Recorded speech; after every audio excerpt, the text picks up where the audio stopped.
Sa lupang masagana, likas na kayamanan, bundok at dagat, ginto ng kalikasan. Ngunit bakit maraming mahirap ang nasa lansangan, habang ilan na nasa kapangyarihan ay mga palasyo ang tirahan?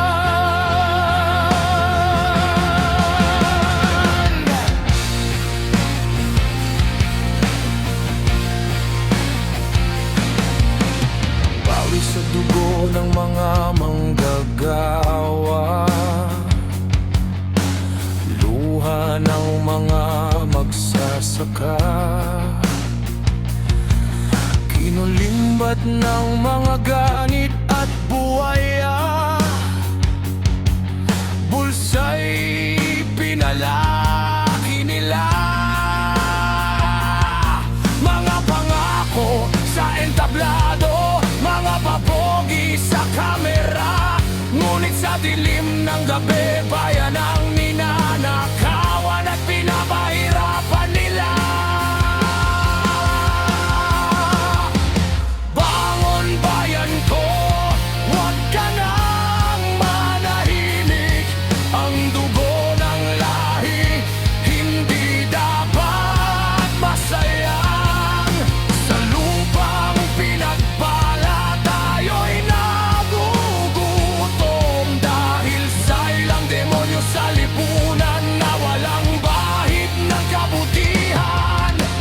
Bangon bayan ko, iyong tinig ay ipagsigawan. Ang yaman ng bayan ay para sa sambayanan. Tama ang magpakatanga at magpauto at manahimik.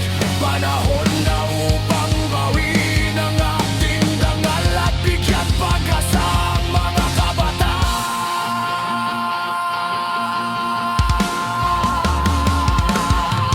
Mga goa para lang wasak-wasak, ospital na walang laman, mga kalsadang lubak-lubak at mga tulay na di madaanan. Dahil sa kasakiman ng iilan, tayo ay lubog sa baha, habang mga palasyo ng mga demonyong iilan ay nagsisilakihan. Sugtulan ang pagnakaw sa kaban ng bayan, batas ay binaluktot kapag pera na ang pinag-usapan. Katarungan ay bulag sa mga dukhang walang laban.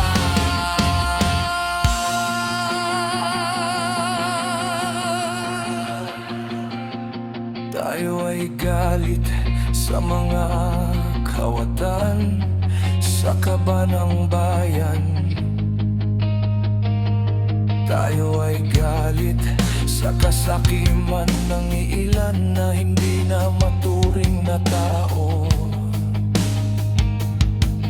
Pag-ibig sa bayan ang ating sandalan, katotohanan ng apoy na di mapapatay nila.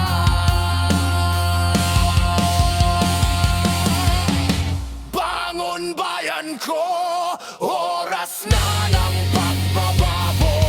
Kung hindi makuha sa tapang at prinsipyo, oras na para magbuwis ng dugo. Sa lupang sagana, muli tayong yayabong. Kapag ang kasakiman ay ating wakasan ngayon, sa lupang sagana tayo ang takapagmana. Hindi ilang ganit, kundi buong bansa. Bangon Pilipinas, itaas ang noo, ang bayan ay ating ipaglaban natin ito.